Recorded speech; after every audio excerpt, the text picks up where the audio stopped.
No mês de agosto de 1966, dois corpos foram encontrados no Morro do Vintém, lá no estado do Rio de Janeiro. E o mais estranho disso tudo é que as vítimas usavam sobretudos pretos e no rosto máscaras de ferro. E o que significaria tudo isso? Na época, ninguém soube responder, e até hoje é meio difícil de explicar o que teria acontecido. É sobre esse misterioso caso que vamos falar no vídeo de hoje. Esse é mais um episódio do Brasil Macabro.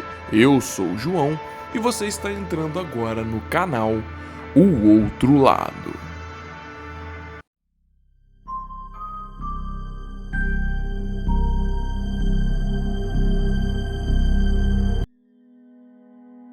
Estamos no Rio de Janeiro dos anos 60, o auge do crescimento urbano, veículos tomando todas as ruas e altos prédios sendo erguidos em todo lugar. Esse era o cenário da época, mas naquele 20 de agosto de 1966 aconteceu algo que é muito diferente do normal. Diferente de qualquer outra coisa já vista antes aqui em nosso território.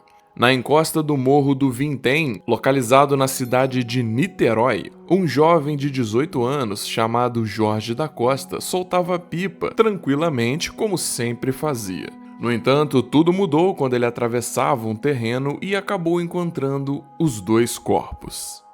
Essa história toda parece um roteiro muito bem escrito de um filme criminal ou então de algum suspense policial. Segundo matéria do jornal O Dia, um garoto que caçava passarinhos chegou a encontrar os cadáveres 2 dias antes do Jorge estar lá. Ele ligou para a polícia para falar o que tinha encontrado, mas segundo o jornal, os oficiais não teriam acreditado e trataram tudo como uma brincadeira. Desse modo, o caso não foi investigado até que o Jorge encontrasse enquanto soltava a pipa. E esse meio tempo, nesses 2 dias em que a polícia não investigou o caso, podem ter sido essenciais para que ele ganhasse tons tão enigmáticos. Que é isso? O que serve essas máscaras? Isso é ferro, é chumbo? I don't know of any other case where victims were found with lead masks.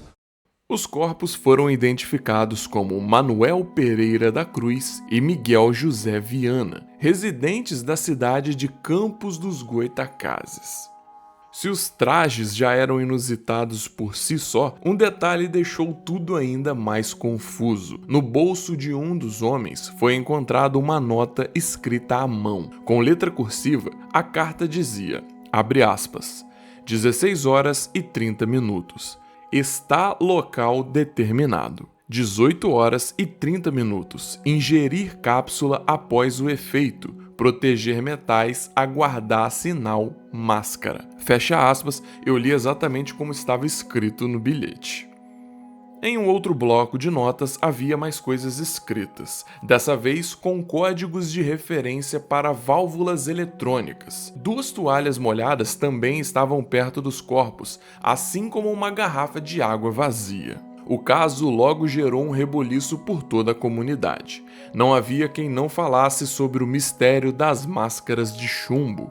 Foi assim que o caso passou a ser conhecido. Cada vez mais e mais relatos chegavam através de ouvintes em programas de rádio ou em denúncias para a polícia. Como se tudo não fosse intrigante o bastante, até mesmo uma relação com OVNIs foi levantada. E já já nós vamos comentar sobre isso com mais detalhes. Mas vamos seguir uma ordem cronológica aqui para a gente não se perder nos assuntos, ok? Um fato curioso é que a polícia nunca realizou um exame toxicológico nos corpos dos 2 homens, sendo impossível saber se eles realmente ingeriram alguma cápsula estranha. Não havia sinais de violência nem armas ao redor. O estado de putrefação dos corpos também impediu alguma resolução mais completa. Talvez, se eles tivessem investigado 2 dias antes, quando eles foram telefonados, poderia ser que algo mudasse, mas isso não dá para dizer. E o adiantado estado de decomposição dos corpos também prejudicou os exames que seriam possíveis à época. Hoje a coisa é muito diferente. né? Hoje nós temos as luzes, nós temos técnicas dos laboratórios de toxicologia para descobrir uma série de coisas. Em 60, gente, isso não existia. Então, tentou-se, né, coletar o que havia que estivesse em melhores condições, porque um corpo em decomposição. Teorias da conspiração. Com o passar do tempo, inúmeras teorias ganharam vida. Algumas delas diziam que os homens estavam envolvidos em venda ilegal de material radioativo. Manuel e Miguel teriam sido mortos por compadres insatisfeitos. Outras teorias vão além e têm certeza de que eles foram mortos por extraterrestres. Afinal, parecia óbvio que eles usavam máscaras de ferro para se proteger da radiação das naves interplanetárias. A radiação, quando ela vai realmente atingir o ser humano, ela atinge diretamente, ou através da pele ou através dos olhos. Então, quando você protege os olhos, você está trabalhando com outro plano, que seria o plano, como ele chama, do terceiro olho, que seria o centro, né, de receber a luz de outra dimensão. Conforme as investigações avançavam, mais relatos surgiam na comunidade que apontavam para o lado interplanetário. Havia quem jurasse de pé junto que avistou um OVNI sobrevoar o morro na noite em que os dois foram mortos. Relatos ainda detalhavam as cores dessa tal nave, seu formato e até mesmo o tempo que ela pairou sobre o local. What I'm very intrigued with is the series of reports by people who were independently saw some lights over the hill at the time of the approximate time when the two men died. Outros já diziam que aquela tarde/noite estava chuvosa e com o tempo fechado. Quem sabe eles não foram atingidos por um raio? Tem quem acredite nessa teoria também. O jornal O Dia relata que o padre Quevedo, aquele mesmo que ficou famoso por desvendar casos paranormais no Fantástico, onde ele levava pessoas supostamente com poderes místicos e desmascarava todos eles em rede nacional. Ele afirmou que a dupla foi vítima de um ritual de ocultismo. A pista fundamental eram suas máscaras de chumbo, que coincidiam com as usadas em alguns tipos de seitas. Por suspeita de que as máscaras, sobretudos e toalhas molhadas revelassem uma tentativa de se proteger contra a radiação, os corpos dos dois foram escaneados à procura de um material radioativo.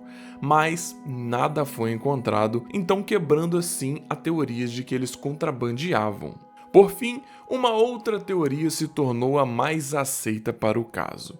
Apresentada por um amigo dos falecidos, dizia que Manuel e Miguel eram membros de uma seita religiosa científico-espiritual, envolvido na experimentação de drogas psicodélicas. Como as mortes ocorreram nos anos 60, quando o uso recreativo dessas substâncias estava em alta, é só a gente lembrar que o Woodstock aconteceu nessa mesma época. É possível que eles tenham embarcado em uma forte e infeliz viagem psicodélica, lá no terreno acidentado no Morro do Vintém. Os corpos chegaram a ser exumados no ano de 1967, mas o caso foi arquivado pela Justiça Brasileira 2 anos depois.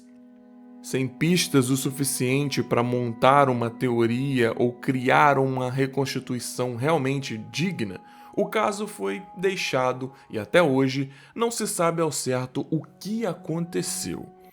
E é um crime que não foi solucionado claramente porque o potencial, né, o eventual, o hipotético assassino era uma pessoa com alguma influência no judiciário, no Estado à época. Então não tem nada nos autos sobre isso. A doutrina, a gente só tem as descrições do detetive, mas que não foi levado a fundo porque a justiça encerrou o caso bem quando ia chegar nessa pseudo-religião. Só nos restaram as teorias, e eu pergunto para você, qual dessas teorias faz mais sentido para você? Em qual você acredita? E o que poderia ter acontecido com esses dois para estarem dessa maneira num terreno lá no Rio de Janeiro, usando estranhas máscaras de chumbo? Eu quero saber, comenta aqui embaixo porque é muito importante a sua participação, vamos trocar essa ideia. Não se esquece de que se você gostar do vídeo, deixa o like porque isso ajuda muito. O YouTube entende que assim vocês se interessam por esse conteúdo e ele vai indicar isso para mais pessoas. Assim a gente cresce e cada vez mais pode falar para mais gente, e quanto mais gente tiver, mais eu posso produzir, tá show? Não se esqueça de compartilhar com um amigo que possa gostar do tema, se inscreve se for sua primeira vez, ativa o sininho que assim você vai receber uma notificação toda vez que sair um vídeo novo, que é todo sábado às 18 horas. Não esquece também de sugerir para mim que outro tema bizarro aconteceu aqui no Brasil que possa entrar nesse quadro. Talvez tenha acontecido até mesmo na sua cidade, quem sabe? Conta pra mim que eu vou adorar ler. Um forte abraço, João aqui, do outro lado.